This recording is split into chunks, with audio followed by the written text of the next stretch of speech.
సేనాపతి, 2 దినాల్లోగా మన సైన్యం హిందుస్థానం వెళ్ళటానికి సిద్ధంగా ఉండాలి. తమరు వచించినట్టుగానే జరిగింది పరంధామ. నేడదే జరిగింది. కాలయవనుడు మధురపై దండయాత్ర చేయడానికి తన సైన్యంతో బయలుదేరాడట. ఈ కాలయవనుణ్ణి ఎవరు సంహరిస్తారు? నువ్వా లేక మేమా? మన ఇరువురిలో ఎవరూ అతనిని సంహరించలేము. ఎందుకు సంహరించలేము? మేము ముందే వచించాము. ఏ విధమైన అస్త్రము శస్త్రము అతనిని సంహరించజాలదని. ఆ విధమైన వరం అతని వద్ద ఉన్నది. చూడండి, భగవానుని శంకర్ని వరాన్ని అనుసరించి అతన్ని మనం సంహరించలేము. అలాగే యుద్ధంలోనూ పరాజితుణ్ణి చేయలేము కదూ? మరి కాబట్టి మనకి ఒక మహత్తరమైన పురుషుడు కావాలి. యుద్ధం లేకుండా అతన్ని సంహరించగలిగిన వాడు. అటువంటి పురుషుడు ఉన్నాడగ్రజ. ఎవరతను? మహారాజు ముచకందుడు. ముచకందుడా?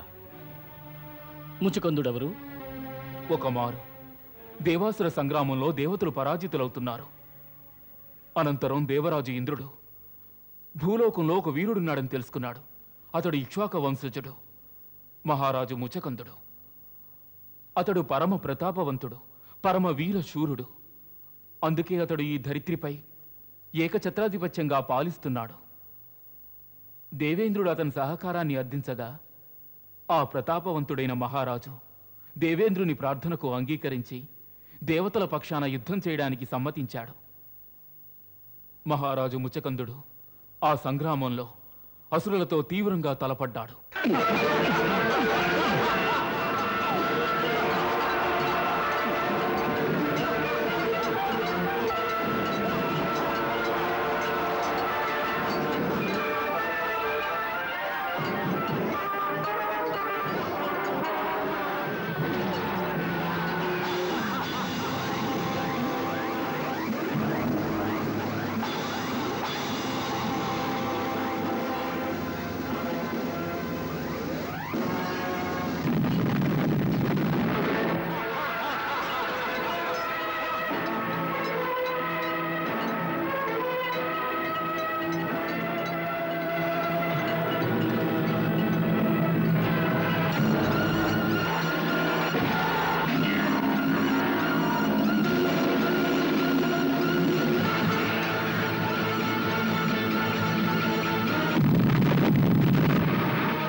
అరే, ఇతడు ఇంతటి పరాక్రమవంతుడా?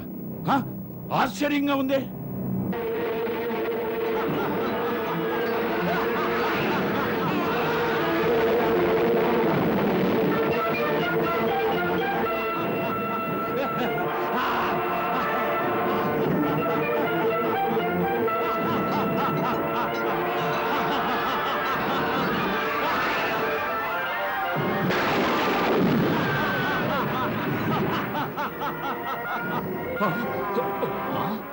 ఒక సామాన్య మానవుడు అయ్యుండి మన మీదే దండయాత్ర సాగిస్తున్నాడా?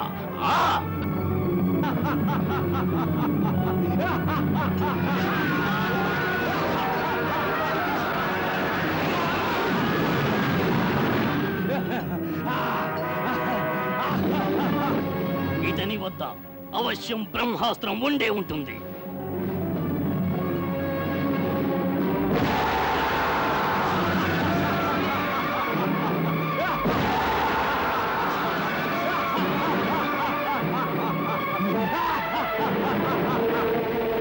మన చేతికి చిక్కిన స్వర్గలోకాన్ని ఇతను మళ్ళీ లాక్కుంటాడు.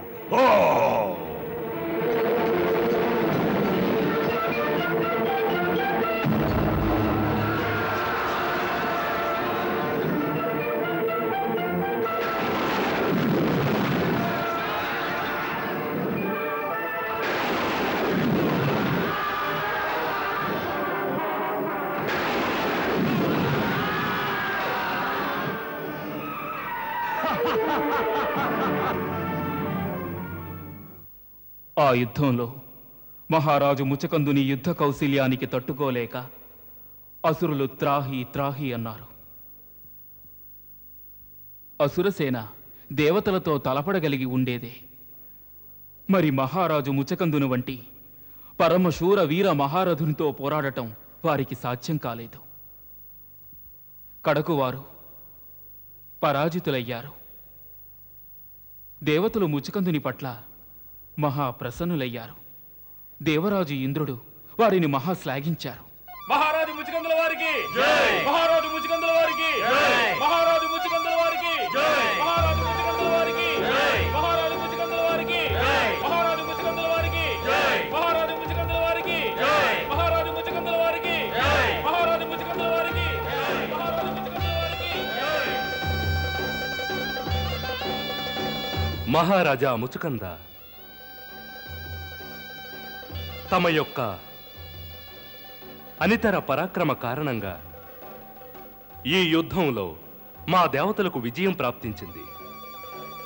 సమస్త దేవతలు తమ ఉపకారానికి ఎంతో రుణపడి ఉన్నారు. స్వర్గలోకంలో నలుదిశలా తమ వీరత్వానికి ప్రశంసలు వినవస్తున్నాయి. ఈ మారు దేవాసుర సంగ్రామంలో దేవతలు పరాజితులవుతున్న తరుణంలో మేము తమ సహాయాన్ని అర్థించాము. ఆ సమయాన తమకు భూలోకాన వైభవోపేత సామ్రాజ్యం ఉండేది. ఆ సామ్రాజ్యం తమకు తమ పితృదేవులైన మహారాజు మాంధాతల వారి ద్వారా సంక్రమించింది. తమ వద్ద భోగాలు, ఐశ్వర్యాలు, సుఖాలు, సమస్త సౌకర్యాలు ఉన్నప్పటికీ తమరు మా దేవతల యొక్క ప్రార్థనలను మన్నించి తమరు తమ సమస్త ఐశ్వర్యాలను, భోగాలను త్యజించి మా దేవతలకు సహకరించడానికి వచ్చారు. నేడు తమ యొక్క శౌర్య ప్రతాపాల వలన దేవతలకు విజయం ప్రాప్తించింది. కనుక మేము ఓ కర్తవ్యం నిర్వర్తించాలి. ధరిత్రిపై తీరకుండా పోయిన తమ మనోవాంఛితాలు ఏ ఐశ్వర్యాలనైతే తమరు మా దేవతల కోసం త్యజించారో ఆ సమస్తం మేము తమకు మరల ప్రదానం చేస్తున్నాం. ఇవన్నీ మాకు ప్రదానం చేయవలసిన అవసరం లేదు దేవేంద్ర. ఎందుకంటే మా పితృదేవులు మరియు మా పూర్వజుల యొక్క ఆశీర్వాదం వలన మాకు ధరిత్రిపై సమస్తము సమకూరాయి. ఒక విశాల సామ్రాజ్యం కూడా ఉన్నది. అక్కడ సమస్త ఐశ్వర్యాలు మా కోసం నిరీక్షిస్తున్నాయి. అక్కడ మాకు సుఖాలు భోగాలు వలసినన్ని ఉన్నాయి. ఇక మాకు ఎటువంటి కోరికలు వాంఛలు లేవు. కనుక తమరు మాకు భూలోకానికి వెళ్ళడానికి అనుజ్ఞనిస్తే అదే మాకు మహాభాగ్యం. మేము తమ లోకానికి ఏ కార్యార్థమై వచ్చామో ఆ కర్తవ్యాన్ని పూర్తి చేసుకున్నాం. ఇక తమకు మా సహాయంతో ఆవశ్యకత ఉండదు. అది మాత్రమే కాదు, శివ భగవానుల వారి పుత్రుడు కార్తికేయుడు తమ సేనాధిపత్యాన్ని స్వీకరించారు. ఆ కారణంగా తమరు భవిష్యత్తులో సురక్షితంగా ఉంటారు. కనుక తమరు మాకు భూలోకానికి వెళ్ళడానికి అనుజ్ఞనివ్వండి. అక్కడ మా ప్రజలు, మా రాణులు, మా పుత్రులు మా రాక కోసం ఎదురు చూస్తూ ఉంటారు.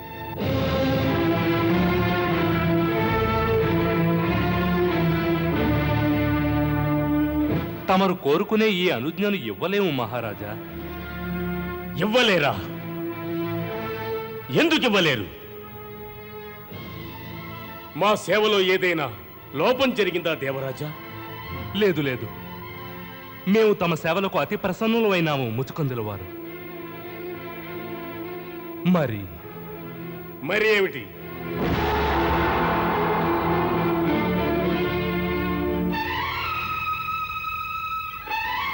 మరీ ఏమిటి దేవరాజా?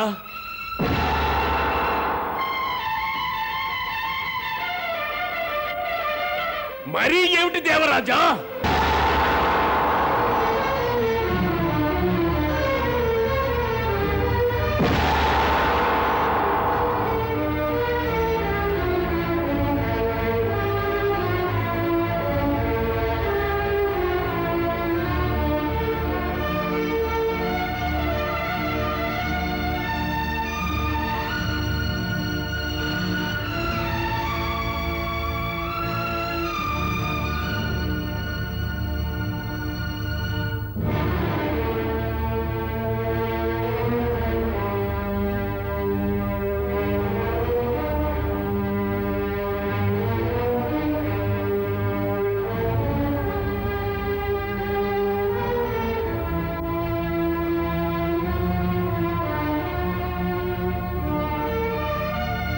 ముచుకందుల వారు అక్కడ ధరిత్రి పైన తమకు సంబంధించిన వారు ఏ ఒక్కరూ లేరు.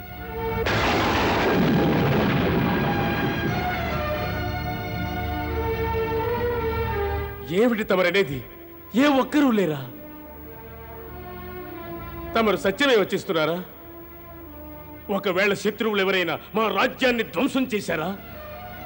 లేదు ముచుకంద మహారాజా, అటువంటిదేమీ జరగలేదు. కేవలం కాలగతి కారణంగానే ఈ విధంగా జరిగింది. కాలగతి కారణంగానా? మాకు తమరేమంటున్నారో అర్థం కావడం లేదు. తమరు కాలగతిని గూర్చి ఎరుగురు మహారాజా. తమ భూలోకానికి మా స్వర్గలోకానికి కాలగతులు వేరువేరుగా ఉంటాయి. ధరిత్రి మీద సమయం యొక్క చలనం మహావేగంగా ఉంటుంది. అందువలనే తమకు మా స్వర్గలోకమున 1 సంవత్సరం గడిచినట్టుంటుంది. కానీ భూలోకంలో ఈ లోపల 1 యుగకాలమే గడిచిపోతుంది రాజా. ఆ విధంగానే ఇప్పుడు 1 యుగం గడిచిపోయింది. ఇప్పుడు ధరిత్రిలో తమ పుత్రులు లేరు, మహారాణులు లేరు, ఆ ప్రజలు లేరు.